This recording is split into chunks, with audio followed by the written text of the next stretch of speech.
kedua, yaitu tentang udara bersih bagi kesehatan. Sekarang kita akan belajar IPA. Di sini Bu Nawas akan menjelaskan mengenai sistem pernapasan. Sistem pernapasan pada apa saja? Di sini Bu Nawas akan menjelaskan sistem pernapasan pada hewan dan juga manusia.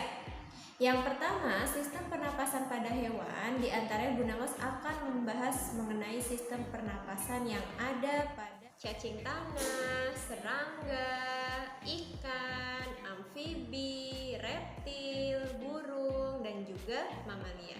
Mari kita bahas satu persatu alat pernapasan tersebut. Dari yang pertama yaitu cacing tanah. Oke, sekarang kita bahas yaitu cacing tanah. Nah, di sini cacing tanah itu memiliki pernapasan langsung ya. Dia bernapas melalui kulitnya yang tipis. Nah, kulit cacing tanah itu menghasilkan lendir. Jadi, kulit terlihat basah dan lembab. Nah, di sini cacing itu membutuhkan tempat lembab atau basah. Karena apa? Karena tempat lembab itu membantu proses pernapasan pada cacing. Oke, sekarang kita lanjut. Yang kedua yaitu serangga. Di sini serangga itu memiliki lubang khusus yang disebut spirakel.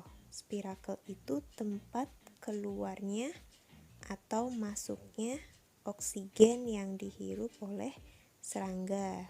Nah, spirakel terhubung dengan sistem tabung udara yang disebut trakea. Nah, ini bisa dilihat mana spirakel dan mana trakea. Selanjutnya, yang ketiga yaitu ikan.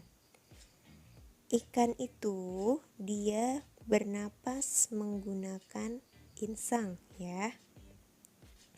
Nah, di sini ikan itu memiliki sistem pernapasan tidak langsung, berbeda dengan cacing. Kalau cacing tadi memiliki pernapasan langsung. Pernapasan ikan itu terdiri dari 2 tahap, yaitu inspirasi dan ekspirasi. Pada tahap inspirasi, oksigen yang terdapat dalam air itu masuk ke dalam insang. Sedangkan pada tahap ekspirasi itu karbon dioksida diangkut oleh darah dari bagian tubuh lain ke dalam insang. Nah, dari insang karbon dioksida tersebut kemudian dibuang keluar. Selanjutnya, yang keempat yaitu amfibi. Yang termasuk hewan amfibi di sini yaitu katak. Nah, Bu Nawas akan menjelaskan mengenai katak. Di sini katak itu hidup di dalam air dan juga di darat. Saat dia menjadi kecebong, dia bernapas menggunakan insang, sedangkan saat menjadi katak, dia bernapas menggunakan paru-paru. Bisa dilihat ya. Oke, sekarang yang kelima yaitu kita bahas mengenai reptil. Reptil itu banyak. Reptil itu ada ular, buaya. Nah, di sini Ibu akan bahas yaitu ular.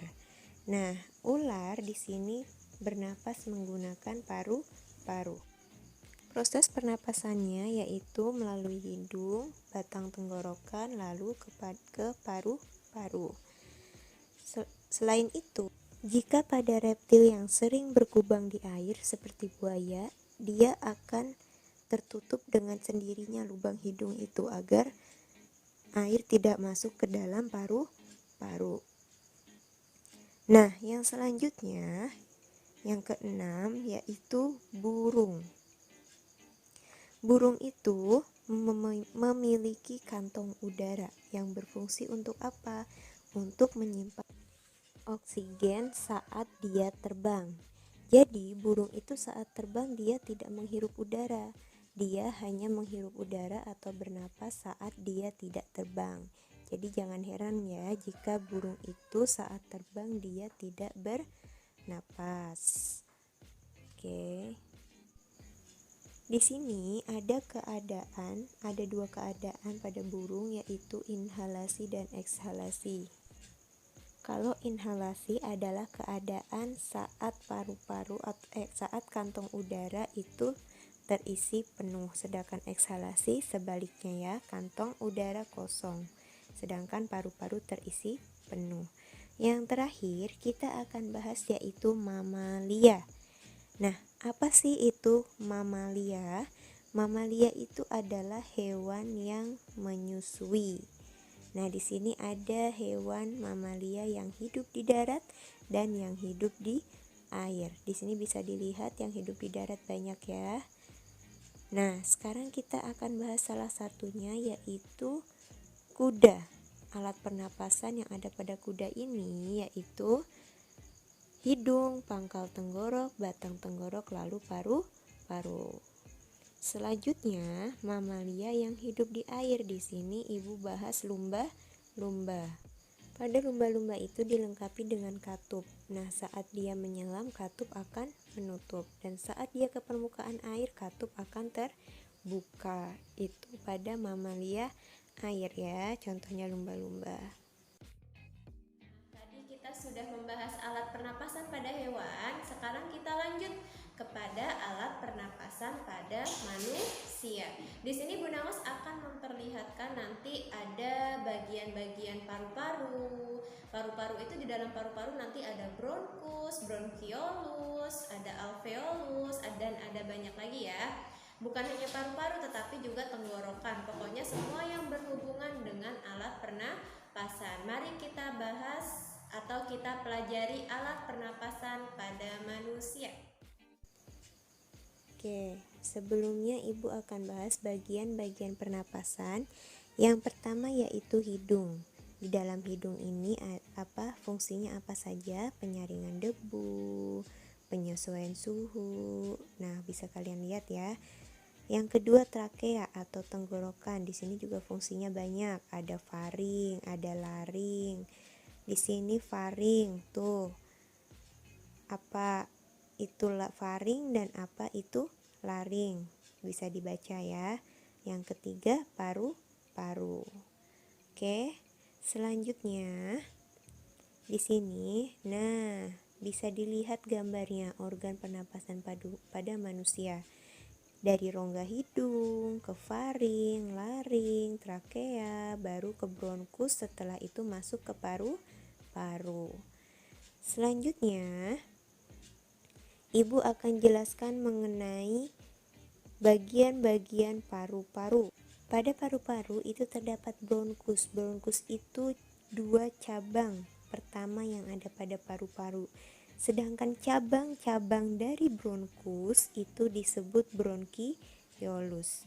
Nah, sedangkan di sini ada yang disebut alveolus. Alveolus itu terdapat pada bronkiolus.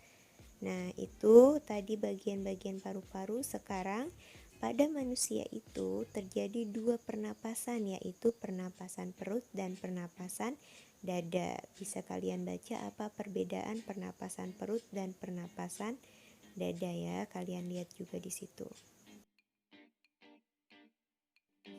Oke teman-teman, sudah selesai pembahasan kita mengenai alat pernapasan pada hewan dan juga manusia. Nah, sebelum Ibu tutup, Ibu akan memberikan tugas yang harus kalian kerjakan. Berikut tugasnya.